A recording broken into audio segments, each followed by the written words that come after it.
You're listening to TFM. Want to join in the conversation and share your thoughts on this episode? Join the Babel Conference, our listeners' discussion group on Facebook. Just type BABEL into the Facebook search field, and we'll look forward to seeing you there. This is Steve Sansweet of Rancho Obi-Wan, and you're listening to the 602 Club.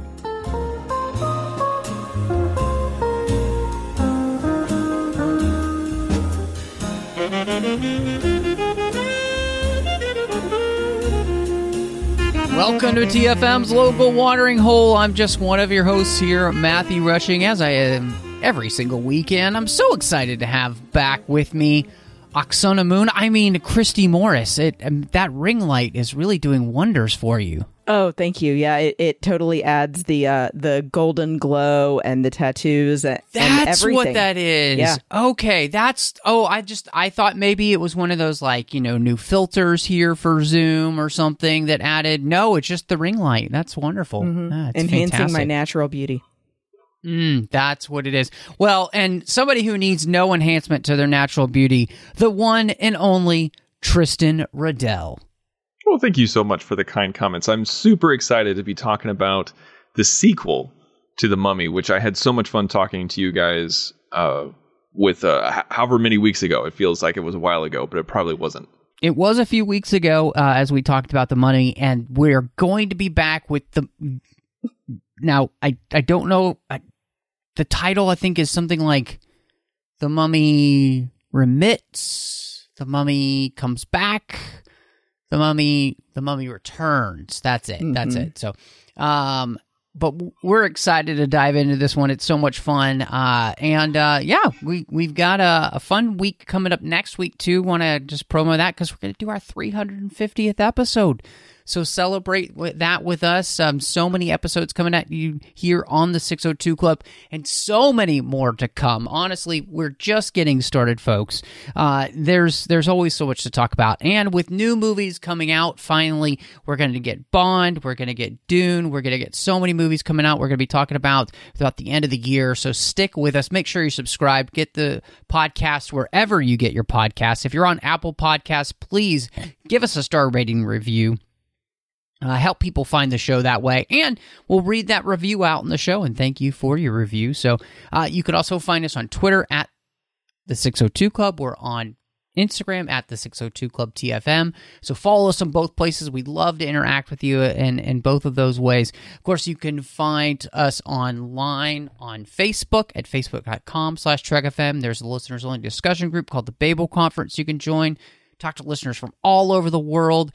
Also, too, go to trek.fm/contact, choose a show, choose the 602 Club, and an email will come to Christy and I if you have some thoughts or questions or something like that you would like to send us there. And again, we got shows all over the place, so just check out trek.fm and see what we're doing there. And then, of course, we would love to have you support us over on Patreon. Go to patreon.com/trekfm and see how you can be part of the team. Chris and I have been hard at work with getting the network revamped. Also, we've got some great things coming out for you, and we definitely need your help. So if you love the network and you want it to continue to grow, go to patreon.com/trekfm. So both of you, I'm so excited that we're kind of back here with The Mummy, and of course we are unearthing another mummy. And so when you guys heard that they were going to return to this series, were you excited? And where did you see it? Did you get a chance to see this in the theaters? Was it something you saw at home? I don't really remember the first time that I saw it. Sorry to say, but I'm pretty sure it was at home because I think it was at home for everybody. Yeah, I'm kind of the same way as you. I don't quite remember when I saw it. I'm pretty sure I saw it in the theater because I love the first one so much. I have no memory of it, but I'm sure that I did. And it was, I remember reading that the Mummy Returns was greenlit the morning after the premiere of The Mummy. Wow. And that's how well it did on opening day, that they called up Stephen Sommers and said, okay, like, let's do another one. And I was incredibly stoked. And I was, because I love the first one so much, and I love the dynamic between Brendan Fraser and Rachel Weisz, and I was not disappointed where I got that I feel like this one definitely had that chemistry. So it was, I'm pretty sure I saw it in the theater, but have no memory of it. Yeah, it's interesting because, this is 2001 for me, which, I'm in college at that point. I'm definitely going to the movies. I don't recall actually, seeing it in the theater, but I know I did because like both of you, I was excited about the fact that they were doing this again. I had really, I'd enjoyed the first one. It had kind of those Indiana Jones vibes, which is great. And, for me, you can never have too many movies in that genre, especially since, even in 2001, it wasn't really something we were doing a lot, kind of being in this kind of specific comedy action adventure type film. And so I was very, excited actually to dive into another film here. And, I would say too, and this is really interesting because by the early 2000s, we are definitely looking, movie theaters or movie studios are definitely looking to create new genres that they can mine IP wise. And, they want franchises at this point, and it made perfect sense that when you look back, you would have a successful movie and you would immediately think, yeah, like you said, Tristan, day after the first movie comes out, they're like, nope, we're doing another one of these. It's successful enough. We need more. And so, which is, the hallmark of every really good film is that, you get those opportunities to continue with the story. And so that's something that to me was really the crux of this film, especially rewatching it, is the story this time and kind of what brings these characters back. And I wanted to talk to you about that because obviously we have to find a reason to resurrect the mummy for him to return. And then we add a new kind of like ultra villain that everybody's going to be kind of wanting to defeat in the Scorpion King. And then we're going to bring some people back from the first movie. And so first, with the whole idea behind the story of why they want to bring the mummy back, how does that work for you guys?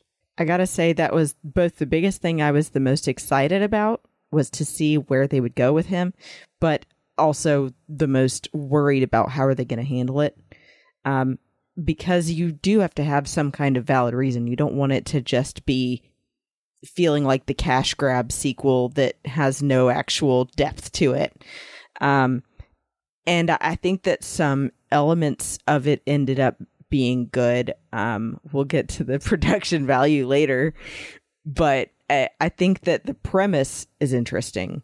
And I like that they start off by not just explaining everything to you, but again, sort of starting in the middle of things, not the middle, the beginning with introducing the Scorpion King, so that then they can bring him together with Imhotep and show you why it's such a threat versus Imhotep, whereas, before he didn't really have any other competitor that would equal him. Yeah, I was, when you saw the trailers for it, I was surprised that not only were they bringing back Imhotep, like I thought, when we were going to get a sequel, it's just going to be another mummy. I thought it was going to be like some other, person who was mummified and came back. Oh, yeah. Yeah, I don't know, something like that. A mummy returns. But I was surprised. Sorry. Yeah, I thought I was surprised that it, not only did they bring back Imhotep, but they brought back Anck-su-namun as well. I was just like, how are they going to do that? And they brought back Ardeth Bey and Jonathan, and yeah, I was really surprised at how many people they brought back. Where it's kind of like when the Pirates movies, like you have Pirates of the Caribbean, The Curse of Black Pearl. The chemistry of everybody together was really great, but then when you see the second one, you're like, ooh, like that did not work. Maybe they should have just had Jack Sparrow and the Adventures of Jack Sparrow. And so part of me was, my timeline is off, but I'm just saying that's what I was kind of feeling like, is that I was wondering at the time, should it have just been Brendan Fraser and Rachel Weisz going on another adventure with completely different people? Would that have been better? But this was my concern when I saw the trailer. I'm not saying that is what I wanted even after I saw the film, but that was my concern. But that was definitely my surprise. But I think they pulled it off with how they brought him back and why they brought him back, and it worked for me. And also, I mean, The Rock was at the peak of his rockness. Yeah, when this came out, not Dwayne Johnson, but like The Rock, like of him just being a wrestler and being in that realm. He wasn't the movie star he is today, obviously, but like that brought a lot of attention. Like that was kind of like when the Rock was on Star Trek Voyager. Like they advertised the crap out of that. Mm-hmm. So, kind of diving into that a little bit more, the storyline is that the Scorpion King had been this figure in ancient Egypt who basically had been an incredible warrior, gets defeated, ends up in the desert, gives his soul to one of the Egyptian gods, Anubis, and is allowed to basically then run roughshod over Egypt. Once he conquers Egypt, though, Anubis claims his soul again, and then there's this prophecy about the year of the Scorpion King. And so Imhotep's followers, who are led by a reincarnated Aksunamun, decide that during the year of the Scorpion King, they will resurrect Imhotep so that they can then overthrow him, have his army, and be able to take over the world. It's a lot of mustache twirling. And so, we really kind of start playing with a lot, of course, ideas from, mythology and the idea of being able to reincarnate and all those kind of things. So with just that side of the story, Tristan, you kind of alluded to this, but it sounds like for you, that part of the story ends up working as it is in the film. Yeah, it does. I think it was one of those things where, I mean, it's a fantastical tale. It's a mummy, coming back like in rags and like in his guts exposed and everything like that. It's already fantastical, and we have mummies that pop out of the ground and scarabs that can eat you in 5 seconds, less than 5 seconds. And so, you can sprinkle it with whatever fairy dust you want in order to tell the action adventure comedy story that you want to tell. And for me, it didn't break my suspension of disbelief within that world. It bent it in more than a few places, but it never broke it. Okay. I guess I can see that a little. I felt a little differently about it. It felt to me like too many villains. I wanted basically them to either, like you were saying originally, Tristan, go off on a new adventure and maybe just go up against the Scorpion King, or for Imhotep to come back and, for a new reason, and they have to find a new way to defeat him again. But I think that it got confusing even for my husband, who was rewatching it at one point. He was like, wait a minute, so who needs to kill who here? And so I had to explain it, and I realized I was like, yeah, that did get confusing. Let's not bother about who killed who. Yeah, exactly. Or who needs what scepter. Exactly. So with this part of the story, I'm a little bit more on your side, Tristan. I do think it's not a terrible setup in the sense of like the why and the how. I don't really have a problem with Aksunamun kind of being reincarnated and all of that. Christy, a little bit on your side, though, I do feel like that the problem with the Imhotep and the Scorpion King part is that the Scorpion King really gets short shrift here. Like, there's not necessarily a ton of reason for him to be here other than he's just a plot point for Imhotep's, followers to bring him back so they can have his army. There's no kind of any development of that character whatsoever than an actual just plot point. And I think that when we talk later is actually what really hurts the end of the film with the climax, because you don't care about him. There's no thought process behind him whatsoever as a character. He literally is just plot point A, and whereas with Imhotep and Anck-su-namun, you kind of have some kind of relationship with, because this movie dives further into their story. And gives us another vantage point, another from a certain point of view, we get to see them. And that's the other side of the story that I wanted to talk to you both about, because we make both Evelyn and Rick not only a part of the story, but actually central to the story by giving them connections to the past of ancient Egypt in a way that I definitely was not expecting when I saw the trailers for this and then coming into the film. And that's the part I'm also interested to see how you responded to that part of the story. That one I was a little shaky on. It felt like a little too much retconning for my tastes. I don't think it was needed necessarily. I think there would have been ways to write around it. I think there would have been ways for Rick to discover the use of the scepter without needing to be some sort of Neo character, where he's the chosen one. It just it seemed like a hat on a hat. Like it was like they're already there. They're already treasure hunters. They've already proved their mettle in the first one. Maybe I could have swallowed it better if, I think it was the combination of Rick being a chosen one and Evie being a reincarnated Nefertiti. I think if we had one or the other, it'd be fine. I think if you're gonna bring back Anck-su-namun and you want to foil to that, then fine. Let's have Evie be Nefertiti.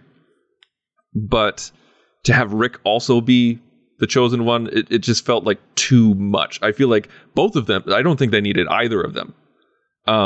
But I think pick one if you're gonna go in one direction. Two is too much. Yeah, I'm 100% with you. I think that having Evie be reincarnated was really cool, and especially having her be the Pharaoh's daughter, watching her father's mistress then go off with someone else and feeling betrayed in that way too.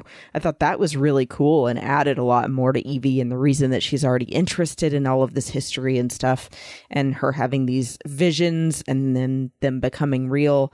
I thought that was really cool. But the reveal of Rick having the tattoo and not really remembering when and why he got it in the first place, it just felt like it was an unearned moment. And you could have Rick have this agency without ever needing that piece added to his story. Yeah, I agree with you there. But he did say he got it slapped on his wrist. He said he's like, I got that slapped on me in an orphanage in Cairo. Okay. Is what he said. Okay. So I forgot that then. Not saying that means anything. I'm just saying he does remember where he got it. Okay. Man, that's the worst orphanage ever. Just like, slapping tattoos on people. Like, yeah. Whew, man. They're tattooing children and just this one child? Yeah. Rewatching the film, I was reminded how every movie in the 2000s needed to add this extra layer to the heroes. It felt like something you had to do to everything. Like, it wasn't enough to have a hero, but the hero had to be extra special. And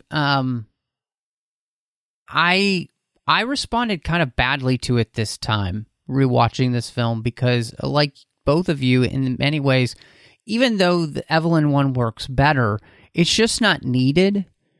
It just feels like too much. And I think what it does is it just adds too much to the story, so that by focusing on Evelyn there, we never really, again, like I kind of mentioned before, we never focus on the Scorpion King at all as a character. He's just this nebulous plot point that doesn't really matter. And it is interesting to have this idea of giving us the opportunity to spend more time with Oxunamun and with Emetep, but at the same time, like you said, Tristan, I do feel like there's a better way to write the story so it's cleaner and easier and allows you to kind of maybe I would have liked it more if the Scorpion King had been the one that had something to do with that backstory more so that you're like that's the triangle that you end up with rather than what we kind of end up with Evie there. And can I just say I never needed to see Mummy make out. And then of course, absolutely with Rick, it just, there's really no good payoff to it in the movie. Like, it's just that he like sees the scepter on the wall and then he sees the tattoo and it's like, but there's no real payoff for the character whatsoever. No. So there's just, yeah. And I mean, and he could have literally just seen the scepter on the wall without seeing the tattoo. Like, again, he doesn't need to be special. He just needs to be him, which is the guy who just kind of ends up in these adventures. And especially at this point, because he's in love with this woman who is enamored with this stuff. Like, he's just along for the ride, and actually that's more interesting than him being some sort of quasi chosen one, but he's not really a chosen one because he's not chosen really to do anything special other than just be who he would normally be anyway. Well, no, he's supposed to be. I was just going to add, he's supposed to be like one of the Magi, but they don't really go into that very well. And then there's no follow up, and there's no, it's just it's not neat. The payoff isn't really a payoff when it's that obvious. Mm-hmm. Like Rushing, like you said, like he just saw it on the wall. Like he didn't need to see the symbol to get the idea that the spear does something. But Rushing, one thing I want to, you've mentioned it twice now about how you felt like the Scorpion King was just a plot point. I agree that it would have been cooler if they had a little bit more backstory with him. Like if he was connected to maybe the assassination plot a little bit more. I agree that would have been cool. But at the same time, I don't think it's a negative that I don't think it's a negative the way that it is now. Because he's just a big bad. Like he is the monster. Like, yeah, we see him as a human in the beginning, but he's just the monster that they have to defeat at the end of the movie. I don't think we necessarily need to see depth. It would have been cool if we did, but I feel like there's so many movies where, the monster at the end is like the final big boss battle. Like you don't really need character depth for that monster at the end. But I think it's because we got teased at the beginning where he was human and we see a little bit of backstory. Mm-hmm. Like, I think our brains are kind of like, well, where's the middle? We see the beginning and the end, but where's the middle? And then they made a movie called Scorpion King. But I don't want you to think that I'm just disagreeing with you, because I do think that would have been cool if they tied it in with the assassination, had some sort of bad blood between the two. And I think I definitely see what you're saying. And I tend to agree with you that you don't always have to have that. I think what became the issue with this specifically was the way in which the actor playing Emetep had come in specifically in the first movie, and he didn't want his villain to be just a mustache-twirling villain, and he had worked very diligently with the director to create a villain to which had some motivation. We talked about the last time how there was depth to this villain. You could kind of understand maybe even his reasoning, the fact that there is this love and, this kind of thing. And so I think the first movie kind of hurts the fact that the Scorpion King doesn't get that development as well, because I kind of am expecting it, I think, because of the first movie. Now, we get more depth, the Emetep character, we just don't get it with the Scorpion King. And so it's not like terrible. It's not like the worst sin in the movie, right? It just, I think the first movie kind of left me wanting more because the first movie had given me more in the first place. And so I guess my only expectation, I'm not really comparing it to other films. It's just what I came in with from the original work. And so, but I mean, it in and of itself, it's not terrible because, again, we kind of still have the threat here is the Mummy Returns. It's not the Scorpion King. It is the Mummy Returns. And his return is still about him trying to use some kind of other power to be able to take over the world again, you know? And so it's not a major detriment that the Scorpion King is really only a plot point. It just would have been nice if it had been less so. So absolutely, Tristan, I think it's a very valid point. And that's not the thing that I feel like ruins the movie story-wise. To me, the thing that kind of frustrates me story-wise really becomes the fact that they're trying to do too much story with the Evelyn thing, with the Rick thing, with what's happening with the Scorpion King, Oksana and Imhotep. There's so many of those moving pieces, and it feels like just choose a few of those so you can really focus on them more so that you can flesh that out and so that the movie feels cleaner and you have an even better hook. And that's where, again, completely cut the Rick part and just allow Evelyn to kind of be the chosen one, basically, or the reincarnated chosen one. Well, and then you're forgetting the other piece that then makes this even more of a huge mess of things that are all thrown in story points wise. They now have a child, and he's got his own story. Although I thought the actor was adorable, it's like you were saying, Matt, I do feel like it's a lot of different stories trying to happen at the same time, and that's what becomes kind of a weakness for it. And it sucks too because they do have all the cast basically back, at least the main players, and you want it to be good. So that's a great point, Christy. They have a son named Alex. How does that play for you here in the movie? Does it work? Does it help the movie, or do you feel like that might be another place where if you kind of cut that it would actually help the movie be able to focus on some other areas and allow a little more cohesion?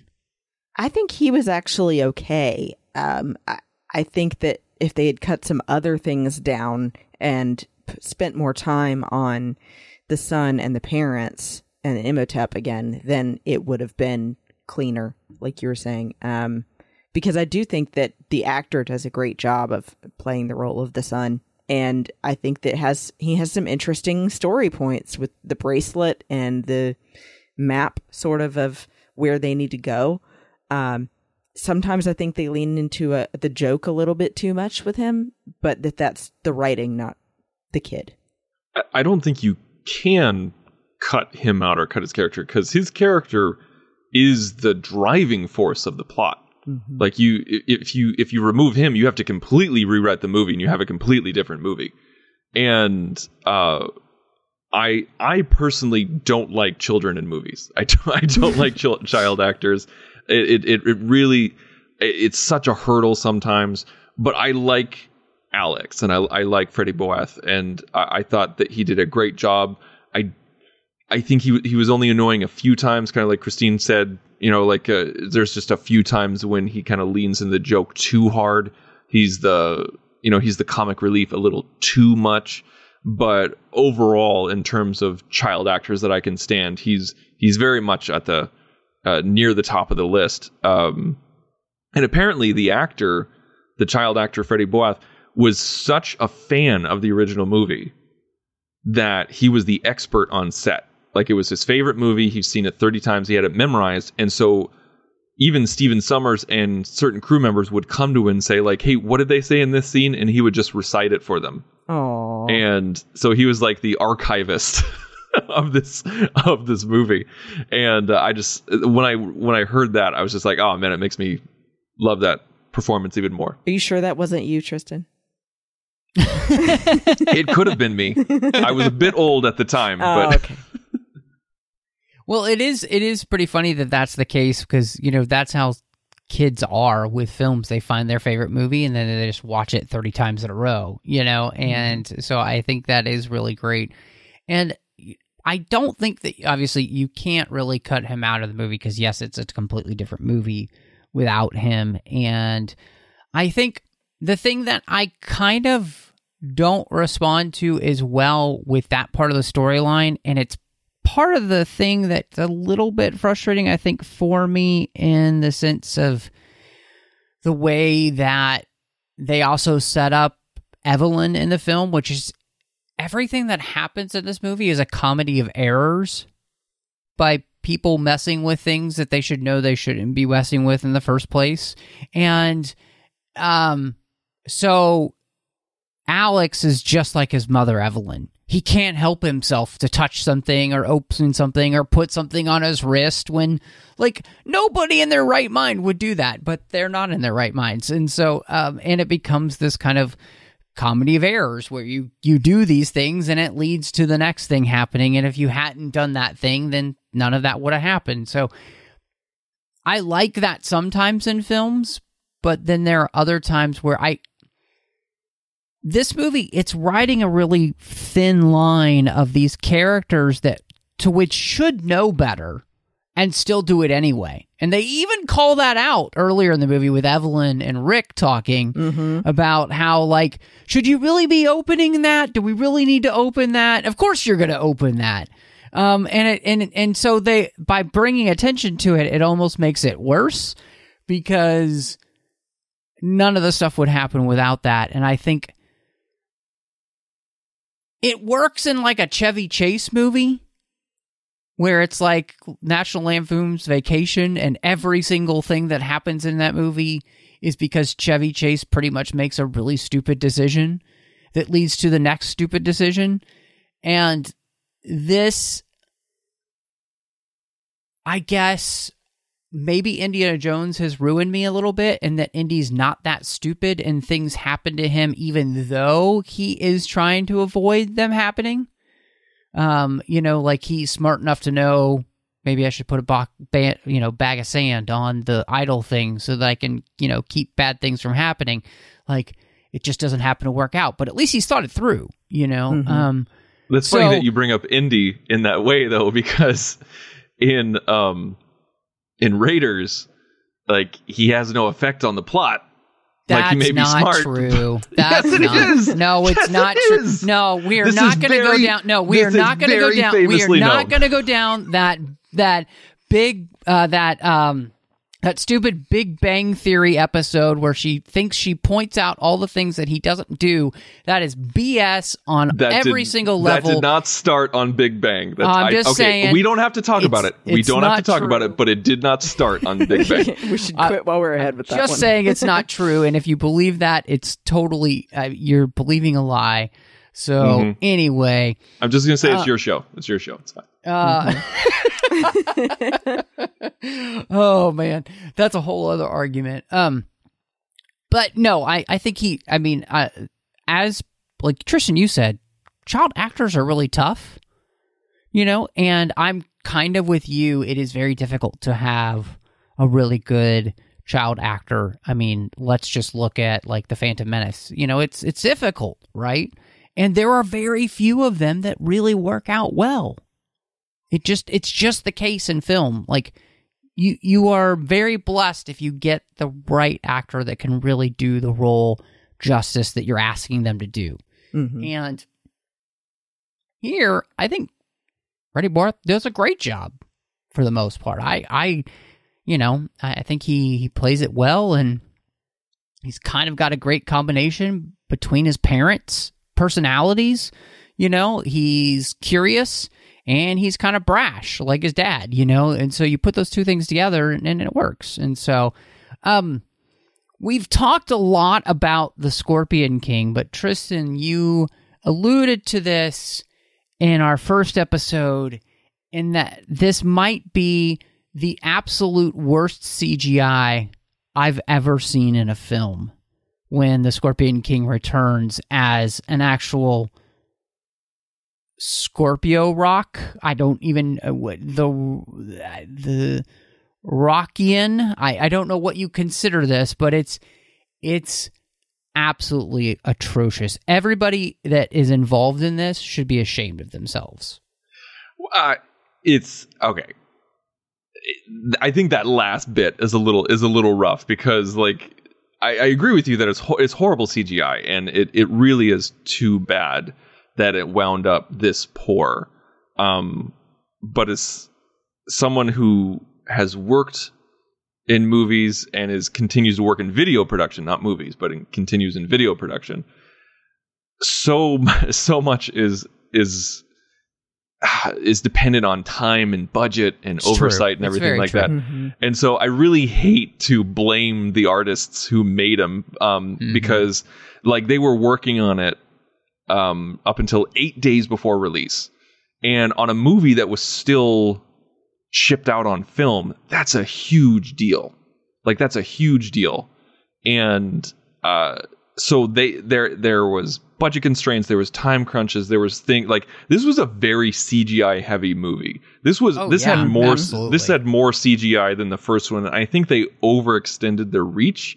I think they overextended their budget. I think they were Christine, Rushing, you both said that they tried to do too much in this film.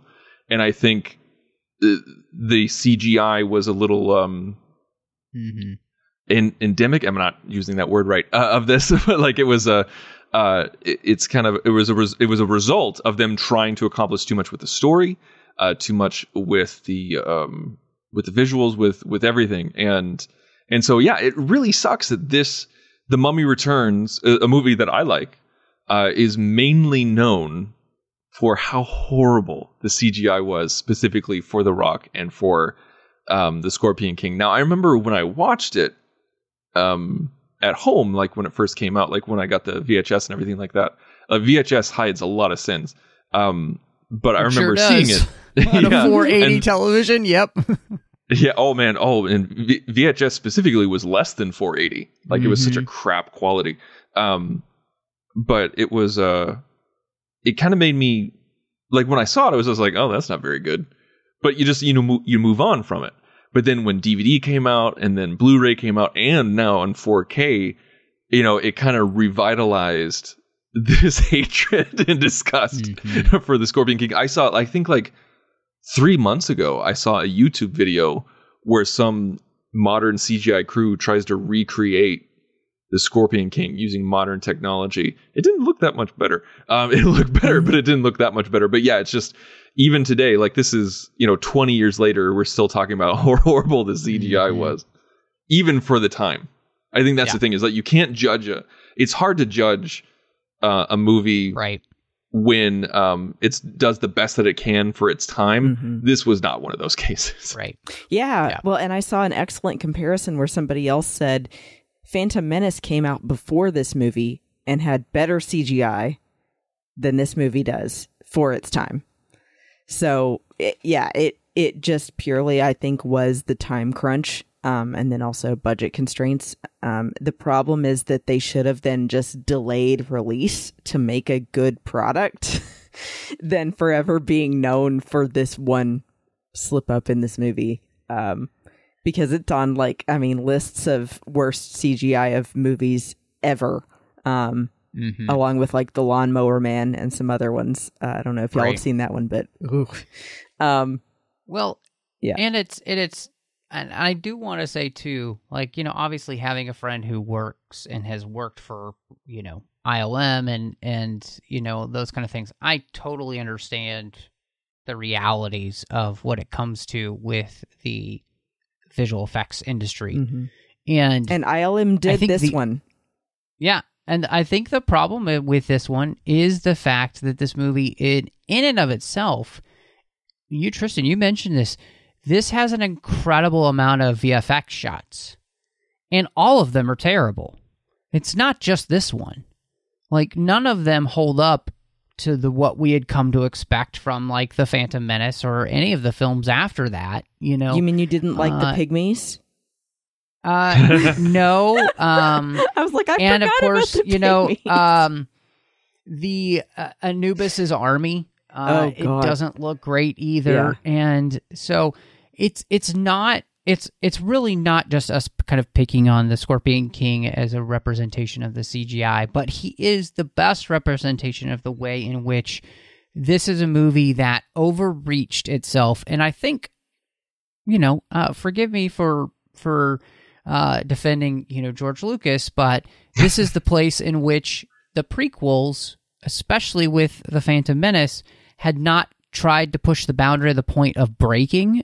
This movie breaks what's possible in CGI at the time. It's just not ready yet. Mm-hmm. And especially with the time crunch, the budget crunch that you put this movie under as well, you're just not going to get the product that you need so that it can shine the way that you would want it to. I love the fact that, in all honesty, I really do. I love the fact that the creators of films, especially here, are starting to think way outside the box. Like, what could we do? How could we bring stories to life in a way that we never thought possible? It's just not possible yet with the way in which they're trying to do it here, which is disappointing. And so, and I do think that in the end,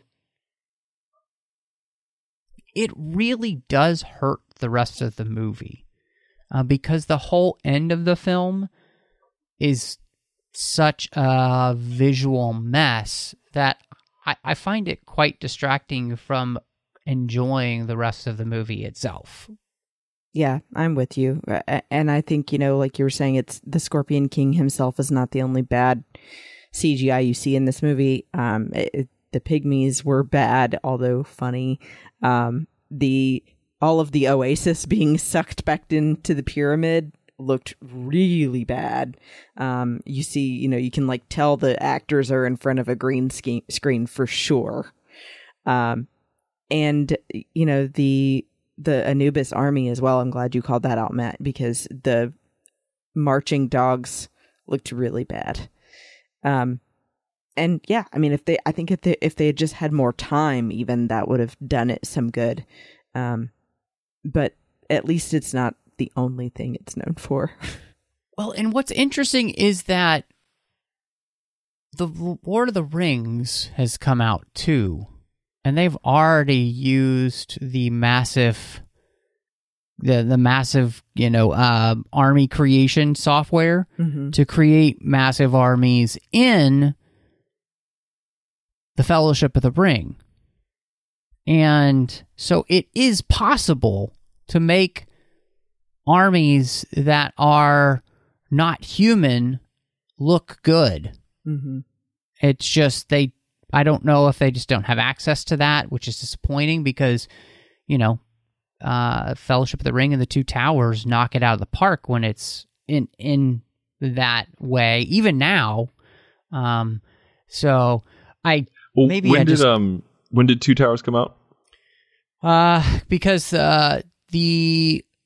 from what I remember, the Two Towers is wasn't it 2002? Wasn't it the same year? Yeah, 2002. Yeah. So it's just the year after The Mummy, but they're working on. I mean, the year before that, you had the Fellowship of the Ring come out, and you had the prologue that had the massive armies there, and so. Yeah, I mean, I don't want to, beat a dead mummy. But it's just disappointing. So I do want to ask you guys though about the action in this film because we have a ton of action set pieces, and I wanted to ask you how that lived up for you, especially in comparison to the first film. I thought the action was really good. Actually, as far as even though the additional story with Evie wasn't necessary, I thought that the fighting between her and Anck-su-namun was really good. I liked that the addition of having Alex and Jonathan then involved in some of the fighting toward the end again was kind of funny.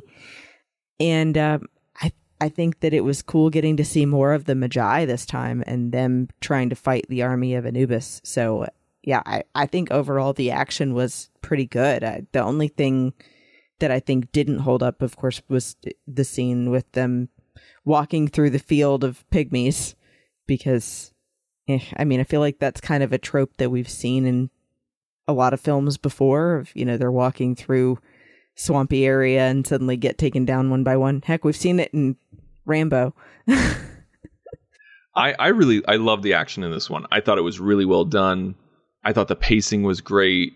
I really love that we got some sword fighting, and we got some fighting with swords and sais, and I really loved the scene inside the mansion, Wayne Manor. I mean O'Connell Manor. Excuse me. Yeah, thank you. I knew you would call that out.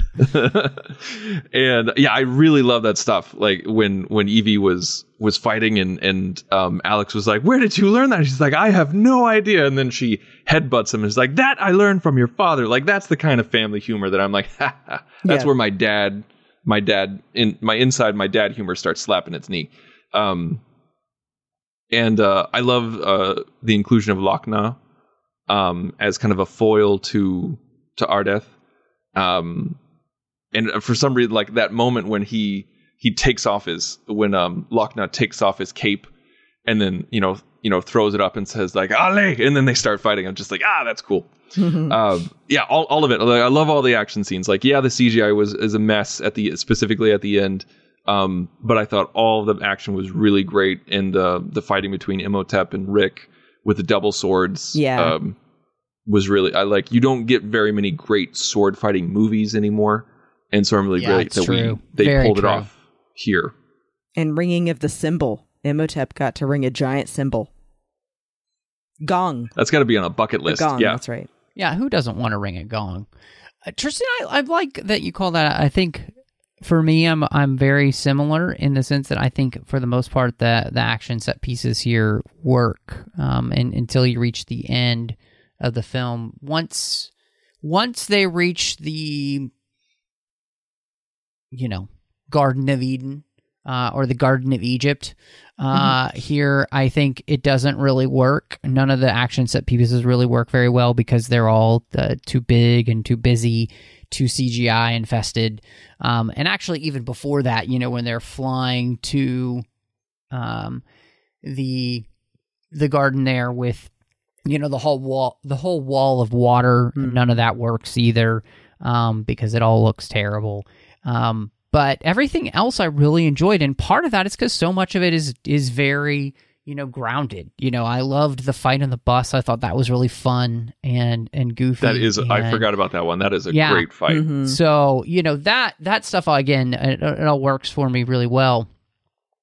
So yeah, I mean, in the end, the movies, this movie continues what we did with the first movie, is to have some really great fun action set pieces, which is fantastic. So I guess one of the things, though, that I am also really interested, because we had a disagreement about this the last time, which was fascinating to me, was about the music. And this time we bring in a new composer. So it's not Jerry Goldsmith, it is Alan Silvestri, who, we come to be known for things like the Avengers theme and whatnot. So how does that work for both of you, especially since you both really appreciated the soundtrack the last time?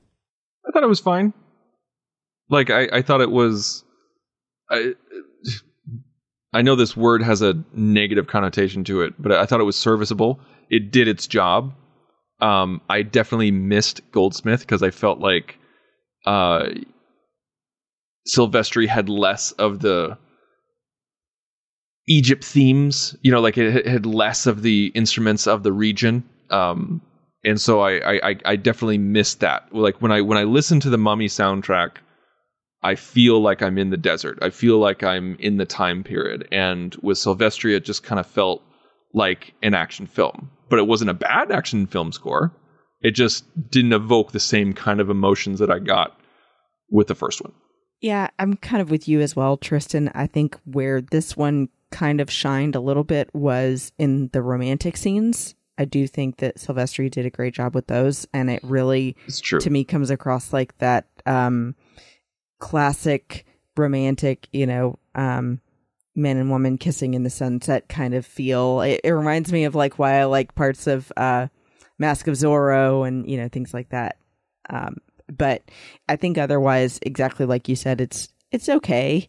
It feels like he is also trying to have it be similar enough to the original Goldsmith score, and try to put his own touch on it. But yeah, it's okay. Yeah, I mean, it's interesting because I'm on a different plane than you on both on this one, and that I like it better. I think it's much more fun in the action set pieces, mainly because the action set piece music doesn't all sound the same.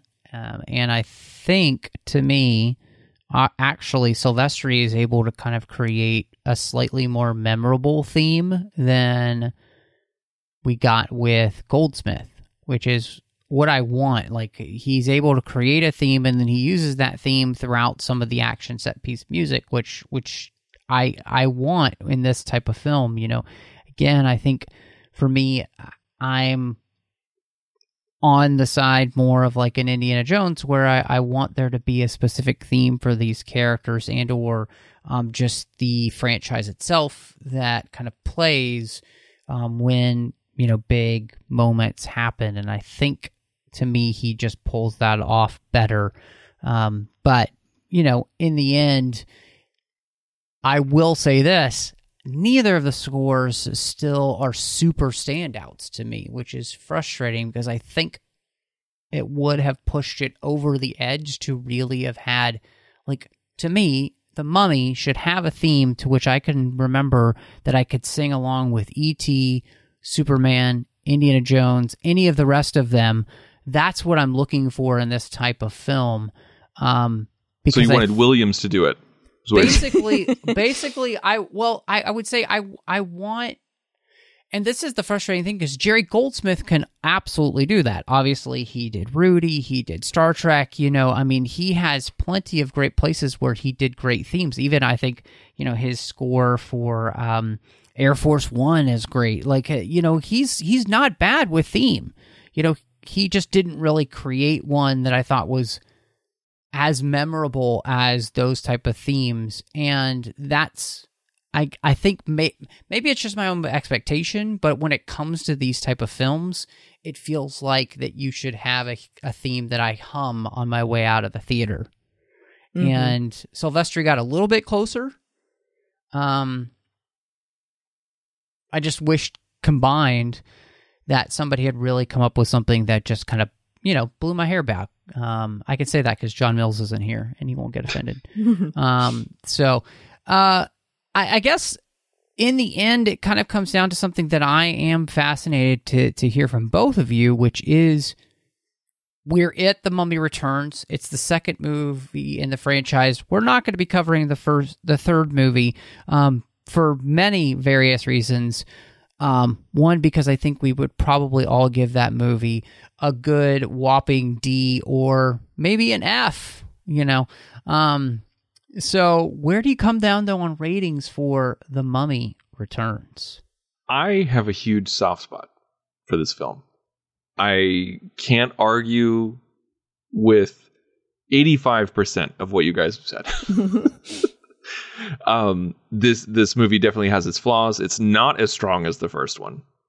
But I do believe that it carries the spirit of the first one. I feel like it has the chemistry, it has the spirit, it has the drive, it has the fun, it has the adventure. I think it works in a lot of ways, but it is deficient in a lot of ways that the first one wasn't. So if this movie was on its own, like if we didn't have it to compare to the first one, I feel like maybe we'd think about it more favorably than we do now. But because the first one was so great and damn near perfect in so many ways, I feel like it makes the fall a little bit farther and harder with the second one. But that being said, with all the positives that I said, I really like this film. Whenever I watch The Mummy, I immediately watch The Mummy Returns. It's always a double bill. And so I'm giving it a very sympathetic 3.5 stars. Makes sense. And, I'm glad too that you say, up front, like it's something that is also just a happy place for you and that you always watch both of them if you're going to watch one of them. And so, it's not just sitting down and completely objectively watching something, which I don't think any of us can do anyway. And that's cool. I kind of feel the same in a lot of ways. I think that because it's Brendan Fraser and he was such a part of a lot of the movies of my childhood and teen years, that I'm always going to have a soft spot for stuff that he's especially starring in. I was a George of the Jungle kid and he was awesome in that. So me too. Seeing him in this as the hero, it was like, oh my gosh, I get to see someone else in kind of an indie role, but not quite as great as Harrison Ford, but still good. So it for the most part was still something I enjoy a lot, and I like to go back and watch sometimes, but still doesn't quite hold up to me the same that The Mummy did. So I'm going to give it 3.5 stars as well. Because I think that it's better than a 50%, but that I do wish there were a lot of things that had been drawn back a little bit. And of course, like we all said, some better CGI. Yeah, I'm close to you guys, and I'm definitely going to be generous in my rating. I'm going to give this 3 out of 5 stars. I do think it's probably closer to 2.5 out of 5, honestly. But I think that Brendan Fraser and Rachel Weisz are just so enjoyable to watch on screen that I'll bump it up there. And I think I could have been much harsher, I feel like, with some of the story decisions that they make, script-wise and everything. But, I don't feel like it. It's really...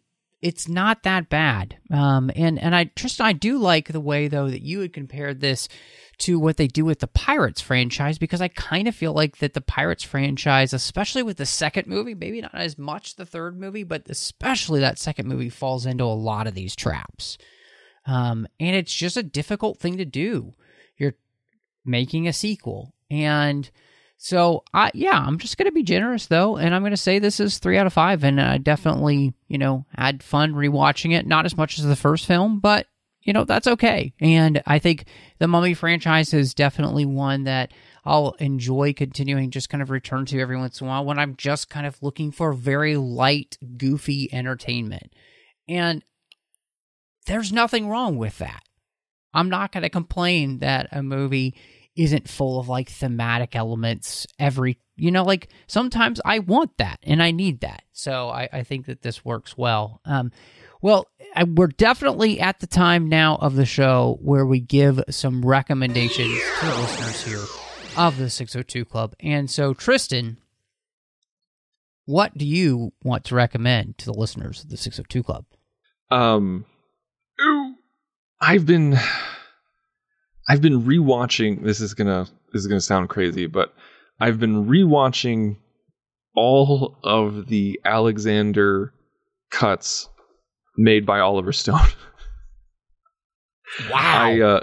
I know. I feel like the only person who likes this movie, and I can't defend it. Not going to.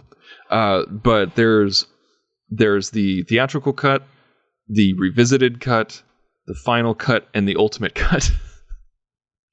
And so I'm trying, like, this is a long process. I'm not like doing this in a weekend or something like that. But like I just hit the ultimate cut, and I did that today. And if anyone who's listening saw it and kind of like the theatrical, you should definitely try the ultimate cut. It really fleshes out a whole lot more, and the rhythm is completely different. And I just want people to give it another shot, and that's what I'm going to recommend. Nice. Okay. Nice. It's kind of like how Kingdom of Heaven, I know you're a huge fan of the director's cut above the theatrical cut, which, maybe we should just do sometime on the show, because I have never seen the director's cut, and I keep meaning to watch it. But it is interesting. $5.99 on Blu-ray on Amazon right now. Ooh. Ooh. See, but that's the thing is sometimes director's cuts can actually have a huge difference on whether or not you like a film. Of course, you guys on House Lights just did Apocalypse Now, which has 1,000 cuts as well. And yeah, the first cut is the deepest, whatever. Anyway, so yeah, that's really interesting. And I've never seen. So let me ask you this, Tristan. If you were going to recommend one of the Alexander cuts, because this is fascinating to me, which one would you recommend, having seen them all? I like the Ultimate Cut the most. It's the one that Stone likes. It's the one that he spent the most time on. And if you look at Revisited and Final, like you can tell that he kind of goes back and forth on what he's trying to do, because like you have Final Cut is after Revisited. So so the third cut, if you look at the third cut's actually shorter than the second cut, but it's different. Like in the second cut he added 18 minutes, but in the third cut he removed 9. But it's really convoluted. But with Ultimate Cut, it feels much more balanced. It's not chronological, it's not where you see the beginnings of Alexander's life as a kid and as a young man, and then his rise to become king when Philip, his father, is assassinated. Spoiler alert for those who aren't up to 300 BC history. And but like the Ultimate Cut intercuts it, so it creates a driving force that the theatrical cut very much lacked. So I definitely recommend the Ultimate Cut. It's long; it's 3 hours and 26 minutes, I think. But it's well worth it, in my opinion. Very nice. It's also a very adult movie for those who are listening. Oh, good to know. So my recommendation this week is actually going to be something that, sort of like we said about The Mummy Returns, is something that I think is just kind of a palate cleanser movie, I'll say. It's not supposed to be anything profound, but I enjoy it. And it was on my mind recently because I got to meet Tom Welling at DragonCon. But it's The Fog from 2005.